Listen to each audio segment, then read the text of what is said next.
पुढच्या 2 दिवसांमध्ये महाविकास आघाडीच्या 2 नेत्यांची ईडी चौकशी होणार आहे। उद्या रोहित पवार ईडी समोर जाणार आहे। त्याआधी ज्या प्रकरणामध्ये आपल्याला समन्स आलेला आहे त्याच शिखर बँकेशी संबंधित व्यवहारांमध्ये अजित पवारांचंही नाव आहे असं रोहित पवार म्हणाले। बघूया एक रिपोर्ट। पुढच्या 2 दिवसात ठाकरे आणि शरद पवार गटाचे 2 नेते ईडी समोर हजर राहणार आहेत। पुढच्या काही तासात रोहित पवार मुंबईत ईडीच्या कार्यालयात चौकशीसाठी हजर राहणार आहेत। रोहित पवारांची चौकशी झाल्यानंतर दुसऱ्याच दिवशी म्हणजे गुरुवारी ईडी समोर किशोरी पेडणेकरांचा नंबर असेल। रोहित पवारांच्या चौकशीच्या निमित्तानं शरद पवार गटाची रणनीतीही ठरली। सुप्रिया सुळे स्वतः रोहित पवारांसोबत ईडीच्या कार्यालयापर्यंत जाणार आहेत, तर शरद पवार ईडी ऑफिस जवळ असलेल्या राष्ट्रवादीच्याच कार्यालयात असतील। उद्या रोहित जाईल, आमच्याकडून सगळं सहकार्य होईल आणि त्याचबरोबर अतिशय शांततेच्या मार्गाने आम्ही जाऊ। जे काही सहकार्य, कारण का त्या ईडीच्या चौकशीमध्ये त्या ईडीची काही चूक नाही आहे ना, ही अदृश्य शक्ती आहे। आता ही अदृश्य शक्ती कोण आहे मला माहिती नाही, पण महाराष्ट्रात मुख्यमंत्रीच म्हणतात की अदृश्य शक्ती सगळं करते। आता ही अदृश्य शक्ती कॉस्मिक आहे का नॅचरल आहे का कोण आहे मला माहिती नाही, पण ही अदृश्य शक्ती ही जी ईडी चालवायला लागली आहे, सीबीआय, इन्कम टॅक्स, ईडी, त्याचा परिणाम आहे, दुर्दैव आहे, तर आमच्या सहकार्याची भूमिका आहे। तर चौकशीच्या आधी रोहित पवार मीडिया समोर आले आणि ज्या शिखर बँकेशी संबंधित बारामती ॲग्रोच्या व्यवहारावरून ईडीचं समन्स आलं त्यावरून आपण घरभेदी वगैरे म्हणणार नाही म्हणत अप्रत्यक्षपणे अजित पवारांकडे बोट दाखवलं। दादांचं सुद्धा नाव आहे असं ते स्वतः बोलले होते, नाहीतर त्यांच्या परिचयाच्या लोकांचं नाव आहे। घरभेदी वगैरे हा विषय मी मनामध्ये घेत नाही। लढायचं म्हणलं तर लढण्याची तयारी माझी आहे आणि अन्यायाच्या विरोधात लढायचं असेल तर जेव्हा हा विषय घेऊन मी लढणार आहे आणि जिंकणार सुद्धा आहे, त्याचा फायदा या 64 लोकांना होईल। पण राजकीय द्वेषातून केलेली कारवाई याच्या विरोधात लढण्याची भूमिका आणि जबाबदारी एक महाराष्ट्रातला नागरिक म्हणून माझी आहे। रोहित पवारांच्या बारामती ॲग्रोशी संबंधित व्यवहारावरून रोहित पवारांना ईडीची नोटीस आली। कन्नड सहकारी साखर कारखाना आजारी पडल्यानंतर शिखर बँकेद्वारे लिलाव झाला। या लिलावासाठी इच्छुक कंपन्यांनी विविध बँकांमधून पैसे उचलले होते।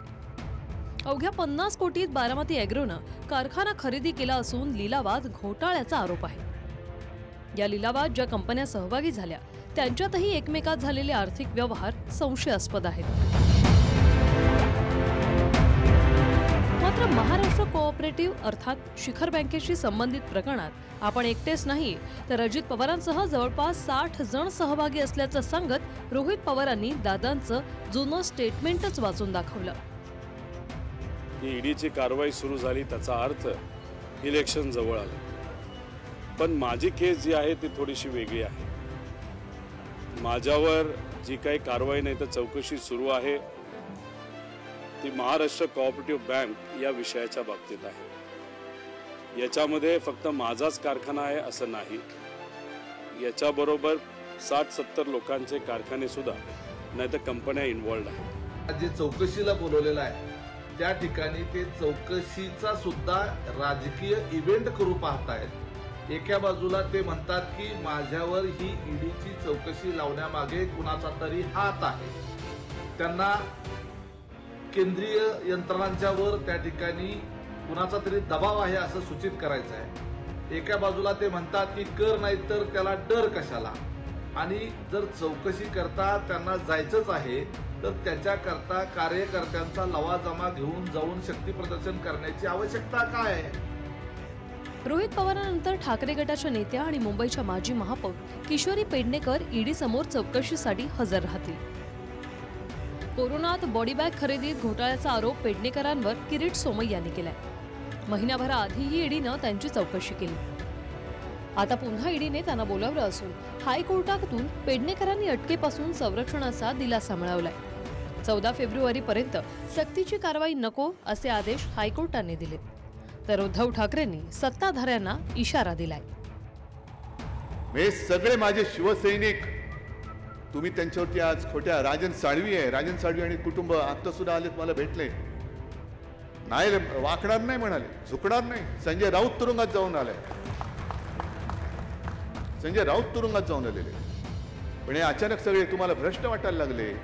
मग तुमचे जे काय भ्रष्टाचाराचे पाडे आम्ही वाचतो आहोत त्याच्या चौकशी लावा ना. आम्ही लावणार आणि उद्या तुम्हाला तुरुंगात टाकणारच आहोत.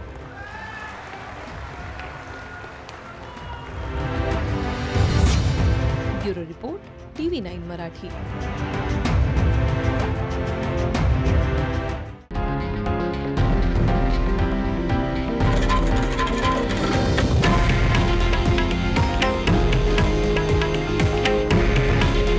हे आहे देशातील नंबर 1 न्यूज नेटवर्क आणि आपण पाहत आहात TV9 मराठी. काळजी तुमची, हित महाराष्ट्राचं.